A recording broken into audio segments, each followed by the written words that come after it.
नमस्कार, एक बार फिर से आप सभी का बहुत बहुत स्वागत अभिनंदन करता हूं आपके अपने YouTube चैनल एग्जाम रात पे। उम्मीद करता हूं आप सभी मस्त होंगे, जबरदस्त होंगे, जिंदाबाद होंगे। आज एक और वीडियो में लेके आया हूं और ये बेहद इंपॉर्टेंट टॉपिक है, बेहद इंटरेस्टिंग टॉपिक है। बहुत सारे ऐसे छात्र छात्राएं हैं, बहुत सारे ऐसे कैंडिडेट्स हैं जिनके मन में ये प्रश्न रहता है, लेकिन वो ऐसे प्रश्नों को पूछ नहीं पाते हैं। तो चलिए आज बायोलॉजी की क्लास हम देखते हैं और ये क्लास आपकी जो होगी बहुत ही विस्तार से होने वाली है। और टॉपिक हमारा है कि लड़की में जो सील होती है, लड़की में जो सील होती है जिसको हम इंग्लिश में हाइमन बोलते हैं। क्या बोलते हैं? हाइमन जो बोलते हैं, वो कहां होता है। आखिर जो सील होती है, आपने सुना होगा कि समाज में इस चीज को कि भाई लड़कियों की सील टूटती है, लड़कियों का हाइमन टूटता है। तो ये कैसे टूटता है, हाइमन कितने प्रकार के होते हैं, किस किस अवस्था में किस किस प्रकार के हाइमन होते हैं, उस पर भी डिटेल्ड में चर्चा होगी इसी वीडियो के अंतर्गत। किस उम्र से किस उम्र तक ये हाइमन रहता है, क्या इसके बाद हाइमन खत्म हो जाता है, इन पर भी चर्चा करूंगा। अगर हाइमन नहीं हो तो, अगर हाइमन नहीं है तो समाज में लड़कियों को किस प्रकार का सामना करना पड़ता है, क्या हाइमन नाम की कोई चीज होती है, क्या ये जो भ्रांतियां समाज में व्याप्त हैं वो सही है या गलत है, इस पर भी विस्तृत चर्चा करूंगा। और क्या हर लड़की में हाइमन होता ही है, इस पर भी मैं चर्चा करता हूं। तो चलिए वीडियो को शुरू करते हैं और देखते हैं पिक्चर के माध्यम से कि किस प्रकार से जो है ये लड़कियों में हाइमन होता है, क्या होता है, कैसे होता है। तो ये जो पिक आप देख पा रहे होंगे, ये मादा का जनन अंग है और ये आंतरिक संरचना है दोस्तों। क्या है? ये एक जो है मादा जनन अंग का आंतरिक संरचना है। ध्यान से देख लीजिए, ये एक आंतरिक संरचना है, आंतरिक संरचना ये है। इतनी बात समझ में आ गई? ठीक है, आगे देख लेते हैं कि इसमें क्या क्या चीजें होती है। भाई जो मादा का जो जनन अंग होता है, जो आंतरिक संरचना है, वो किस प्रकार की होती है। तो पिक्चर तो आप देख पा ही रहे होंगे, इमेज आप देख पा रहे होंगे। यहां पे देख पा रहे होंगे कि एक फेलोपियन ट्यूब होता है। ये देख पा रहे होंगे, ये आपका जो एरिया है ये फेलोपियन ट्यूब है और ये आपका फेलोपियन ट्यूब होता है। तो यहाँ पे फेलोपियन ट्यूब या फेलोपियन नलिका बोल सकते हैं, एक जोड़ी फेलोपियन नलिका होती है। ये आप देख पा रहे हो, एक इधर से और एक इधर से। ठीक है, दूसरा चीज देख लेते हैं कि यहाँ पे जो अंडाशय है, भैया अंडाशय भी एक जोड़ी होती है। एक यहाँ पे आप देख नहीं पा रहे हैं और एक ये भी आपका क्या है, ये भी आपका अंडाशय है। इतनी बात समझ में आ गई? ठीक है, अब बात कर लेते हैं कि जो एक बच्चा, आपने सुना होगा कि एक माँ जो है अपने बच्चे को 9 महीने पेट में रखती है। तो भाई पेट में कहां पे, किस जगह पे वो अपने बच्चे को पालती पोसती है, कहां से पोषण होता है उस बच्चे का, तो वो होता है गर्भाशय में। यही एरिया है, यही वो एरिया होता है जिसको हम गर्भाशय बोलते हैं, जहां पे 9 महीने बच्चा रह करके पोषण प्राप्त करता है। आगे बात करते हैं, देखिए ये वाला हिस्सा आपका जो है ये कहलाता है एंडोमेट्रियम, ये वाला हिस्सा आपका कहलाता है सर्विक्स, और ये जो पार्ट है, ये वाला जो पार्ट आपका है, ये पार्ट आपका कहलाता है योनि। क्या कहलाता है? योनि कहलाता है। अब जो योनि होती है इसमें 2 छिद्र आपको देखने को मिलेंगे। जो योनि होती है उसमें 2 छिद्र होते हैं, 2 होल आपको देखने को मिलते हैं। एक यहां पे होता है और एक आपको यहां पे देखने को मिलता है। मतलब जो मादा जनन अंग है, जो उसका जो अगर हम बात करें कि कितने छिद्र होते हैं उस योनि में, तो भैया 2 छिद्र होते हैं। तो इसको हम बाह्य संरचना जो होगी मादा के, उसमें मैं आपको क्लियर समझा पाऊंगा। तो चलिए स्लाइड कर लेते हैं और दूसरी पिक ले लेते हैं। ये तो हमारी आंतरिक संरचना थी। अब हम बात कर लेते हैं जो बाह्य संरचना है, वो बाह्य संरचना कैसी होती है। तो भैया जो बाह्य संरचना होती है वो कुछ इस तरीके से होता है। ये मादा जनन अंग का बाह्य संरचना है। ठीक है, यहां पर मैं लिख भी दे रहा हूं, ये आपका बाह्य संरचना। बाह्य संरचना का मतलब ये होता है कि बाहर से आपको जो मादा जनन अंग होता है वो कैसे दिखने में होता है, मतलब कैसा दिखता है। तो यहां पे देख लीजिए आप जो है, बाह्य गलत हो गया है, मैं इसको थोड़ा सा जो है रब कर देता हूं, अगेन लिख देता हूं। ठीक है, बाह्य संरचना। तो ये जो बाह्य संरचना है उसका आकार प्रकार कैसा होता है। भैया देखिए, ये वाला जो हिस्सा है, हमने अभी आपको बताया था कि 2 छिद्र होते हैं। जो मादा जनन अंग है उसमें 2 छिद्र होते हैं उनकी योनि में, और एक ये वाला जो है ये एक छिद्र होता है और एक यहां पे एक छिद्र होता है। ठीक है, जो ऊपर वाला छिद्र होता है उसको बोला जाता है मूत्र मार्ग। मतलब यहीं से जो लड़कियां हैं यहीं से मूत्र निष्कासित करती हैं। ठीक है। ऊपर वाला जो पार्ट होता है वो होता है उनका क्या, मूत्र मार्ग कहलाता है। देखिए ठीक है, टॉपिक थोड़ा ऐसा वैसा है, लेकिन देखिए समझना तो पड़ेगा। बायोलॉजी पढ़ना है तो टीचर क्या होता है, टीचर एक दोस्त होता है ना। तो अब अगर ये मैं सोचूं कि नहीं मैं इस टॉपिक को ना पढ़ाऊं, इस टॉपिक को रहने दूं, तो भी तो नहीं संभव है, तभी तो नहीं संभव है ना, खुल के बताना पड़ेगा। तो इसको आप लोग राइट डाउन कर लीजिए कि चीजों को समझिए। और यहाँ पे बिल्कुल भी मैं आपको ऐसे गंदे कमेंट्स करने की जरूरत नहीं है। क्यों? क्योंकि भाई ये टॉपिक है, बायोलॉजी में आपने पढ़ा है, ये टॉपिक्स पढ़ाए जाते हैं। तो अगर आपको पढ़ना है तो भाई थोड़ा सा तो आपको अपने जो एक माइंडसेट बना के बैठे हो ना भारत में, वो चीजों को थोड़ा त्यागिए और समझिए, ध्यान से समझ लीजिए। ऐसे प्रश्न आपको परीक्षा हाल में भी देखने को मिलते हैं दोस्तों। तो ये आपका क्या हो गया, ये आपका है मूत्र मार्ग, जहां से जो मूत्र निष्कासित होता है। और ये जो नीचे वाला हिस्सा, जो दूसरा छिद्र, जो दूसरा होल हमको दिखता है, उसको हम बोलते हैं योनि द्वार। योनि द्वार ही वो जो है वो छिद्र होता है जहां से संभोग किया जाता है। मतलब जो लड़कों का शिश्न होता है इसी योनि द्वार में जाता है, जहां से मतलब जिसको बोलते हैं कि भाई लड़का लड़की संबंध बना है, फिजिकल रिलेशनशिप है। तो फिजिकल रिलेशनशिप जो होती है वो इसी छिद्र के द्वारा होती है। बात समझ में आ गई? चलिए आगे बात कर लेते हैं। ये ऊपर वाला हिस्सा भैया ये कौन सा है, तो इसको हम बोलते हैं भगसेफ।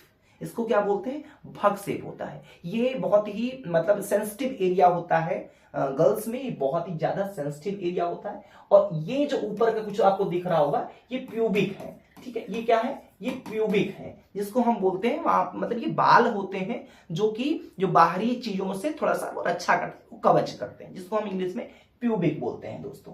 ठीक है, तो इतनी बात आपको पूरी तरीके से समझ में आ गई। कुछ और चीजें, ये देखिए गुदा है जहां से हम मल त्याग करते हैं, ठीक है। जहां से मल त्यागने की जो क्रिया होती है उसको हम गुदा बोलते हैं। ये वाला हिस्सा गुदा हो गया, ये वाला योनि द्वार हो गया। योनि द्वार जहां से संभोग की क्रिया होती है। यहीं पे जो पेनिस होता है, जो लड़कों का पेनिस होता है, जो शिश्न जिसको हम बोलते हैं हिंदी में, वो यहीं पे वो इंटर करता है, जिसको हम बोलते हैं भाई ये रिलेशनशिप में मतलब सेक्सुअल इंटरकोर्स की क्रिया यहीं से, इसी छिद्र से संपन्न होती है। ये वाला हिस्सा आपका मूत्र मार्ग हो गया, ठीक है।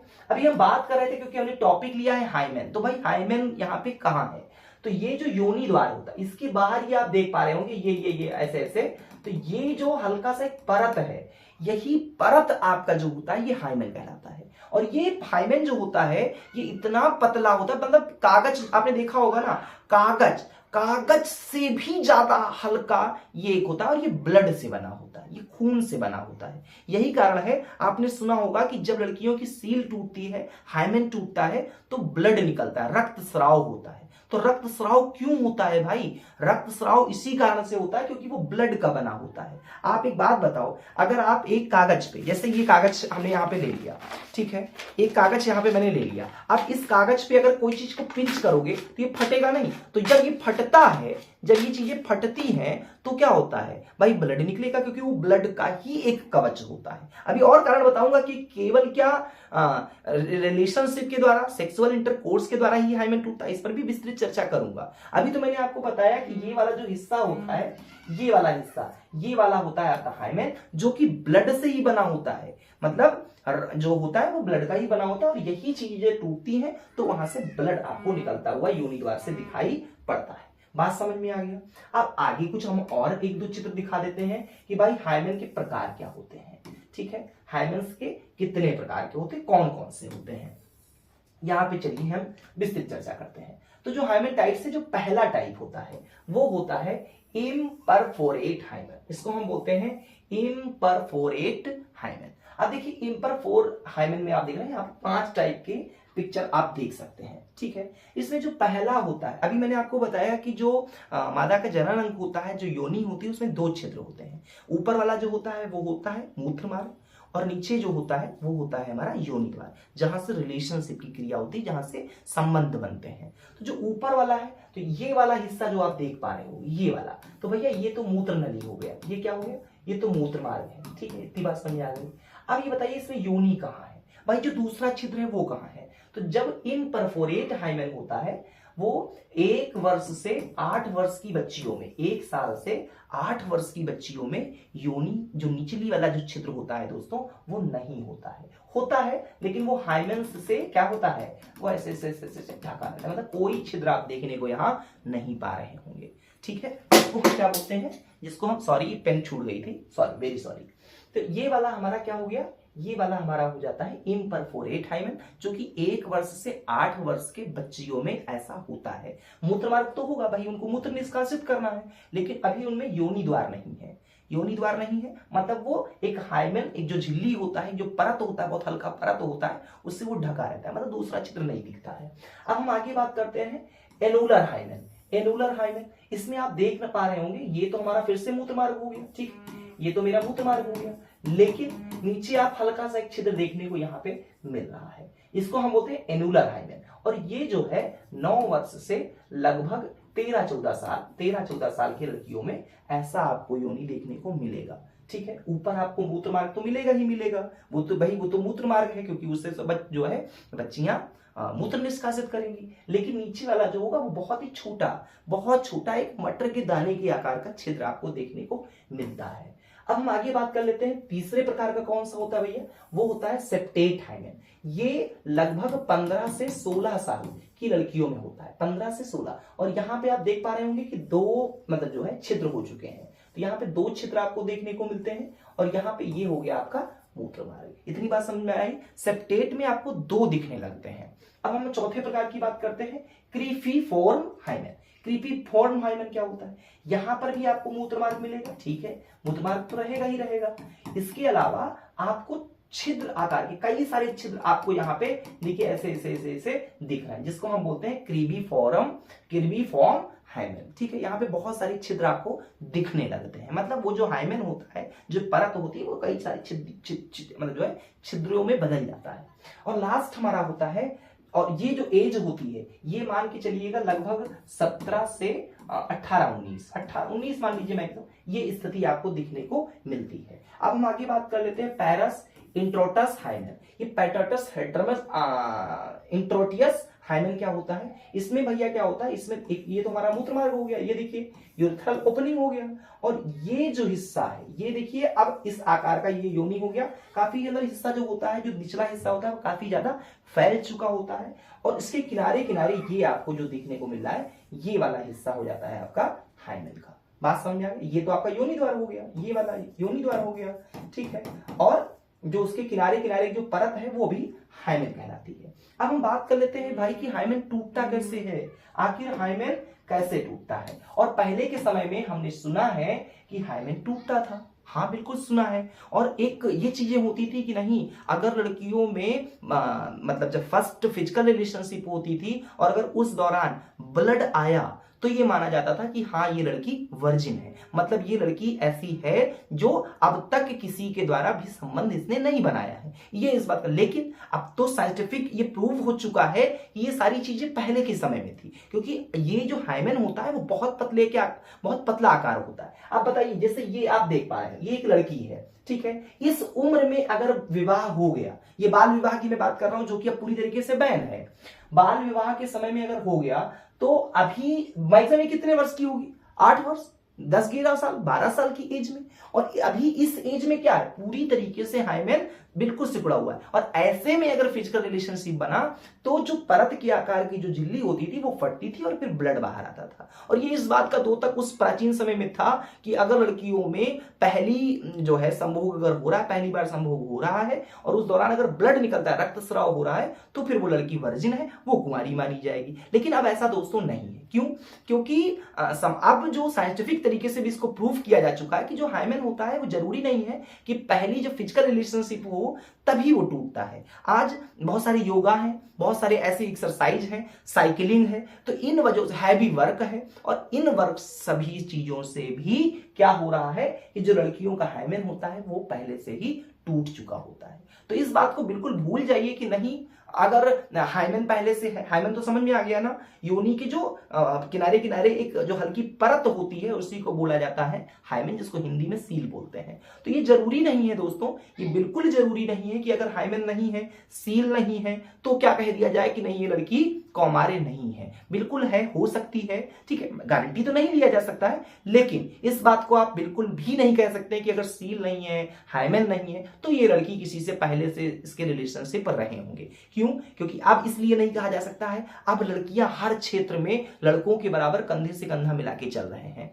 चाहे वो आर्मी में हो, चाहे वो जो है पायलट में हो, मतलब हवाई जहाज उड़ाने की बातचीत हो, हर क्षेत्र में लड़कियों का एक बराबर कंधे से कंधा मिलाकर के वो चल रही है। तो भाई ये चीजें जो है, ये अधिक कार्य करने से, जितना आप फिजिकल वर्क करोगे उतनी जल्दी हाइमेन टूटने की संभावना प्रबल होती है। और जब आप पहली बार ये टूटता है तो ब्लड निकलता है। क्यों ब्लड निकलता है? उसका एकमात्र कारण है दोस्तों, ब्लड निकलने का जो एकमात्र कारण है वो यही है क्योंकि वो ब्लड से ही बना होता है, वो ब्लड से। हाँ, पहले के समय में था, जरूरी नहीं है कि वो पहले से टूट गया हो। कभी कभी ऐसा होता है कि जब फर्स्ट टाइम, जब पहली बार, जब क्या होता है, जब फिजिकल रिलेशनशिप बनती है और अगर उस दौरान तक उस लड़की का जो है अगर हाइमेन नहीं टूटा है तो भाई सीधी सी बात है, जैसे मैंने आपको बताया कि जब एक शिश्न जो है, जो लड़कों का जो पेनिस होता है, जब उस योनि द्वार में जाता है और अब तक नहीं टूटा है, तो भाई जब जाएगा तो क्या होगा, जैसे ऐसे गया तो ये जब अंदर जाएगा तो जो हाइमेन होगा वो टूटेगा। लेकिन ये 10 बार नहीं टूटेगा, ये फर्स्ट टाइम ही टूटता है, क्योंकि हाइमेन कई बार नहीं बनता है, ये एक ही बार होता है, जो कि झिल्ली के आकार का एक बहुत पतला परत होता है, ब्लड का बना होता है। तो समझ में टोटल आपको आ गया ना कि ये जो है क्या होता है। तो इस एज की अगर लड़के लड़कियों देखा जाए तो भाई ये हो सकता है, लेकिन बाकी आज के समय में सारी चीजें क्या हो चुकी हैं, ये सब चीजें भ्रांतियां दूर करिए। और लड़कियां फिजिकल रिलेशन से ही केवल हाइमेन नहीं टूटता है, इस चीज को आज मानिए। और उम्मीद करता हूं ये वीडियो आपको पूरी तरीके से समझ में आ गई होगी। हाइमेन कैसे टूटता है, क्या होता है, कहां होता है, किस आकार का होता है, किससे बना होता है, सारे प्रश्नों का जवाब आपको मिल गया होगा। ठीक है, उम्मीद करता हूं आपको वीडियो अच्छी लगी होगी। वीडियो अच्छी लगी हो तो कमेंट करिएगा, और अगर ऐसे ही और आपको बायोलॉजी के टॉपिक्स चाहिए तो कमेंट करिए। आपको एक बेहतर इसी तरीके की नॉलेज ये जरूरी है। देखिए आज के समाज में ये जो आज हमारे माइंडसेट बैठा दिया गया है कि नहीं सेक्स वर्ड मत बोलिए, सेक्सुअल रिलेशनशिप ये सब बोलना, देखिए इन चीजों को समझना तो होगा। बायोलॉजी है भाई तो पढ़ना तो पड़ेगा, ठीक है। तो बहुत ज्यादा कंडीशंस मत ला दिए अपने बच्चों पर, चीजों को समझिए। जब चीजों को समझेंगे तो फिर काफी इजी रहेगा आपके लिए परीक्षा हाल में। बहुत बहुत धन्यवाद, थैंक्स फॉर वॉचिंग। जय हिंद दोस्तों।